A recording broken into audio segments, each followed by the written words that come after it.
Chapter 3-13A continued. We left off on transaction N. It said I purchased additional equipment for $4,200, paying $1,500 in cash and spreading the remaining payments over the next 10 months. Okay, this is what we call a compound entry, and a compound entry is going to affect 3 or more accounts. So the first thing, it says I purchased additional equipment for $4,200.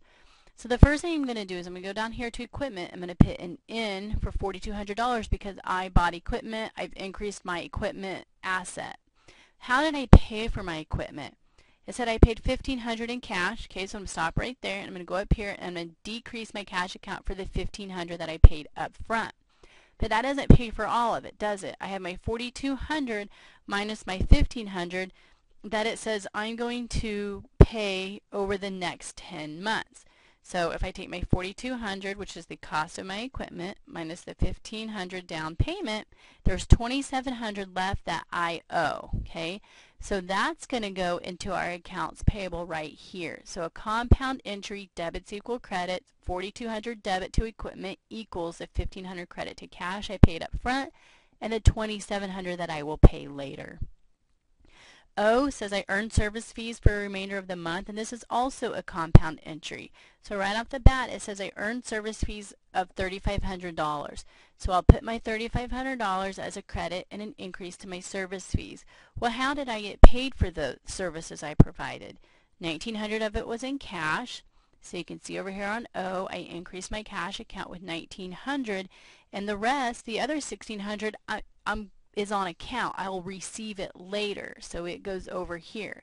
So accounts receivable debit of $1,600 plus my cash debit of $1,900 equals my total services earned of $3,500. I just got some paid now and some's going to be paid to me later. Then it says that I withdrew cash at the end of the month of $2,900.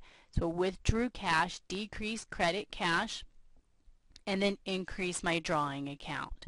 Okay, so then I go in and I foot and balance my accounts, and you can see that's already done for you. So footing just means to add them all up. So I added up the debit, I added up the credit, and then I find the difference. That's the balancing part. $37,800 minus $15,995, and the balance goes on the side with the largest amount.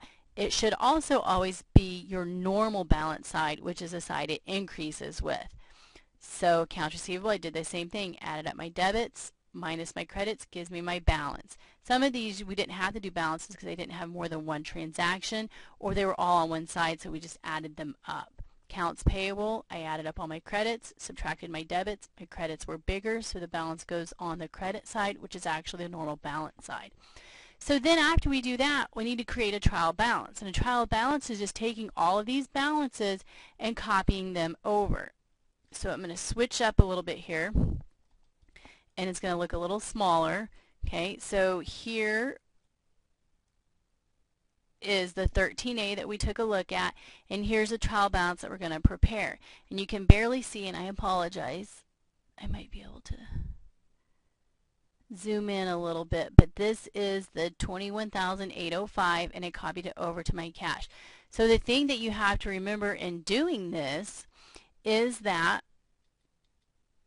and making this a little bit bigger for you guys, in copying it over is that everything has to go either on the debit or credit balance, and that's based on what the normal balance is. So my cash account is $21,805 on the debit side, which is also the normal balance side, which is also the side it increases with. So cash, debit, $21,805. And you'll also notice that these are listed in a specific order. We always list our assets first, then our liabilities, then our capital drawing, revenue, and expenses. And that's the same order these are listed in here.